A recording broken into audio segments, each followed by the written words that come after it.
کہ اگر زناکار عورت کے قریب سے ولی بھی جاتا ہے تو وہ فولاد کھینچ لیتا ہے، ایسے جیسے کوئی فولاد لوہے کو کھینچ لیتا ہے. اسی لیے قرآن نے کہا کہ زنا کے قریب بھی نہ جاؤ. کیوں نہ جاؤ؟ انہو کان فاحشہ، وہ تو بہت ہی غلیظ، ناپاک، پلید عمل ہے. وساء سبیلا، بہت ہی برا راستہ ہے. حدیث فرماتے اللہ کے رسول صلی اللہ علیہ وسلم، جنت میں ایک آدمی، جہنم میں ایک آدمی کے عذاب کو دیکھا اللہ کے رسول. ایک پلیٹ میں بہترین گوشت تلا ہوا ہے اور ایک پلیٹ میں سڑا ہوا بدبودار کیڑے پڑے ہوئے، پیپ نکلا ہوئے گوشت کے ٹکڑے پڑے ہوئے ہیں.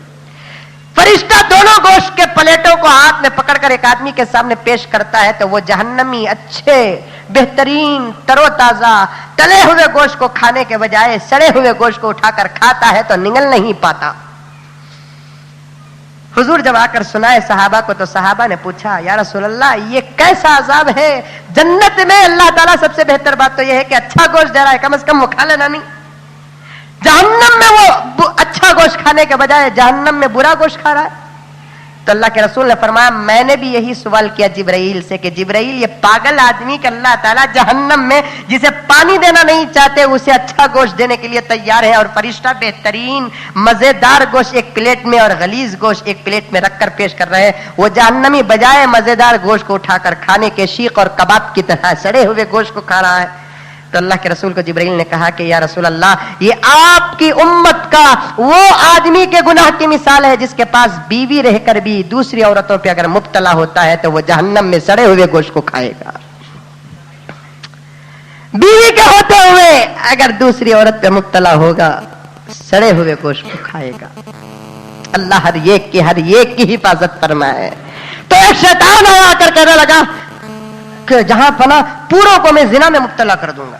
یہ کوئی بڑا پلان نہیں ہے. ایک آدمی آیا کر کہنے لگا، ایک شیطان آیا کر کہنے لگا جہاں فلاں پوروں کو شراب پلا دوں گا. یہ بھی بڑا کام نہیں ہے. ایک شیطان آیا کر کہنے لگا پوروں کو کتوں کی طرح لڑا دوں گا. یہ بھی بڑا کام نہیں ہے. آج ایک مسلمان یہ تھپڑ مارا، وہ مسلمان ایک تھپڑ مارا، شام کو ایک مسلمان دوسرے مسلمان کو سلام کرتا ہے، وہ وعلیکم سلام کہتا ہے تو یہ مار کا کفارہ ہو جاتا ہے. کوئی بڑا کام نہیں. تو شیطان سب کو کہتا ہے تم بچوں کے بچے ہو، میں بڑا کا بڑا رہ گیا، میں جو سوچا وہ نہیں سوچا، اسی لیے تو میں ہنسا. کیوں؟ اس لیے کہ اس امت کو میں بدعت میں مبتلا کر دوں گا.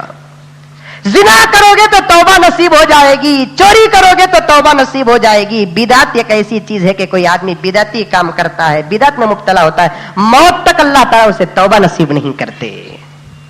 اسی لیے میرے دوستو بدعت سے بچا کرو. بات کہیں سے کہیں چلے گئی. تفصیل بتانا میرا مقصود بھی تھا کہ حوض کوثر کے پاس اللہ تبارک و تعالیٰ اپنے عاشقوں کی سنت کے نور سے بلائیں گے. یہ ایک جماعت کے پاس تو سنت رہے گی، وہ داخل ہونا چاہیں گے، فرشتے ان کو آ کر دروازوں میں روک لیں گے. نہیں جا سکتے تم حوض کوثر کے پاس، نہیں جا سکتے تم حضور کے پاس، نہیں پی سکتے تم حوض کوثر کا پیالہ. حضور فرمائیں گے کہ چھوڑو، یہ بھی تو میرے دنیا کے اندر غلام تھے. ملائکہ کہیں گے کہ یا رسول اللہ غلام تو ضرور تمہارے تھے لیکن سنت کے ساتھ بدعت پر عمل کرتے تھے. بدعتی کو آپ کے حوض کے پاس الو نہیں ہے، بدعتی کے لیے یہاں داخلہ نہیں ہے.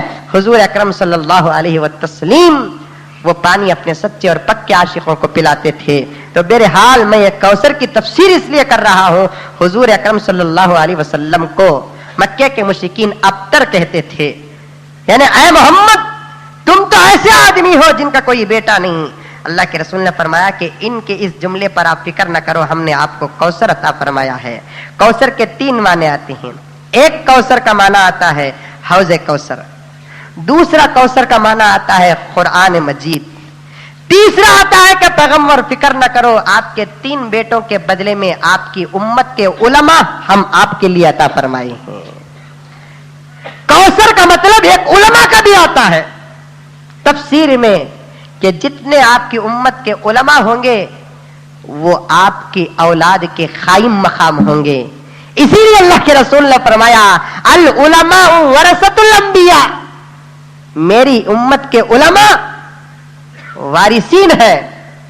ایک حدیث میں اللہ کے رسول نے فرمایا میری امت کے علماء بنی اسرائیل کے نبیوں کے برابر ہیں.